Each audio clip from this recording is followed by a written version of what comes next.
It was tragedy on an extraordinary scale. A quake so powerful, it knocked the Earth off its axis. Tens of thousands dead. The whole of Japan shifted 3 meters out to sea. Parts of the coast dropped over a meter.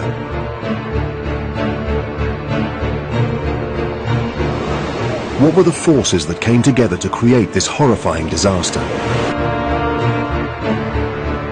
A team of scientists is investigating. Never before have we had such a surplus of data. There are no mysteries in this earthquake. We know exactly what happened. Japan's coast lies in ruins. Incredibly, it could have been even worse. This is the untold story of how science saved lives, and how scientists are piecing together exactly what happened.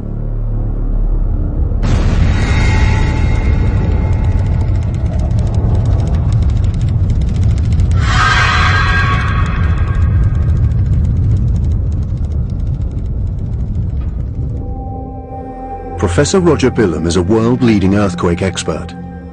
He's in Japan to witness the immediate aftermath.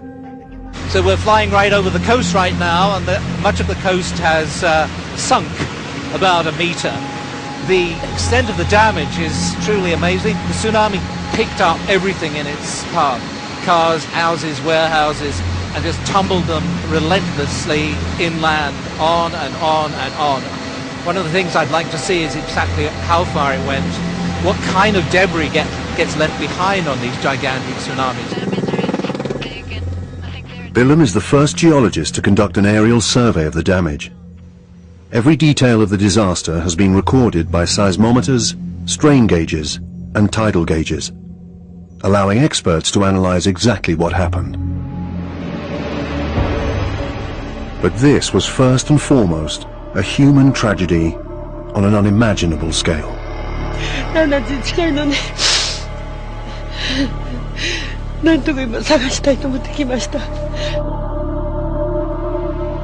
It ripped away much of Japan's infrastructure.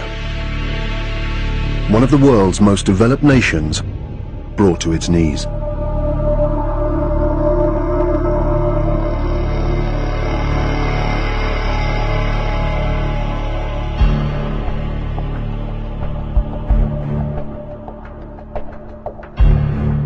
As rescue workers pick through the debris, Billum and other scientists around the world take on the challenge of understanding the massive earthquake in the hope of one day avoiding such loss of life.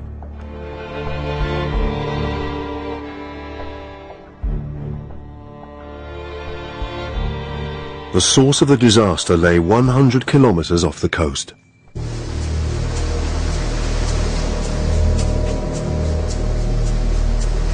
Beneath 6 kilometers of water, the Earth was distorting. A vast, slow-motion collision.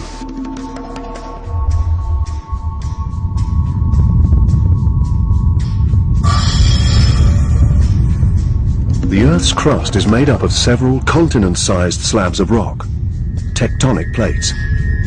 Japan lies on a boundary between these plates. The Pacific plate is ramming into it at 8 centimeters a year, about the same speed your fingernails grow. The Pacific plate drives underneath it, snagging and catching as it goes. The plate that Japan sits on compresses and buckles under the strain.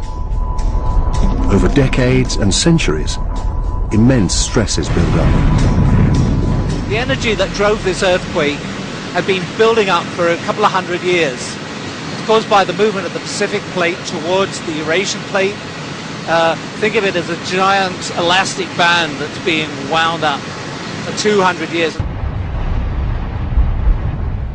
On March the 11th, 2011, at 2:46 p.m. Japanese time, the stresses reached breaking point.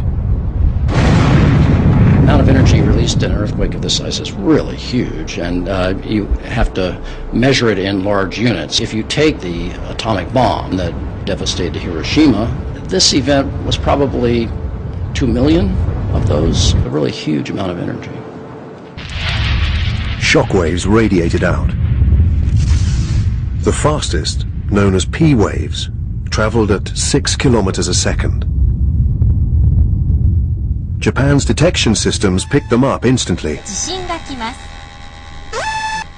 Within seconds, before anyone realized what was going on, automatic warnings flashed across the country. A computer-generated announcement even interrupted a Japanese parliament broadcast. By the time the warning system kicked in, the coastal city of Sendai, just 130 kilometers from where the earthquake originated, was shaking. The slower but more destructive shock waves, called S waves, had now arrived. These waves travel at 3 kilometers a second. They threw northeast Japan into chaos.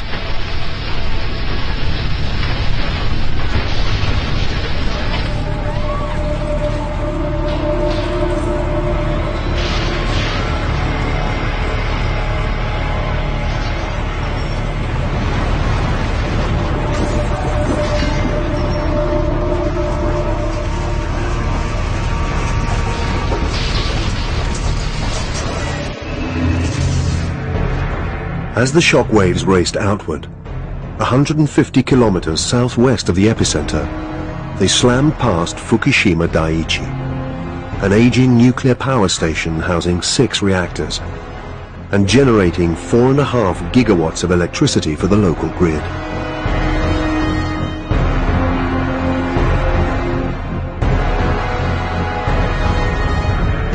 This footage from a town near the reactor gives some idea of the earthquake's power.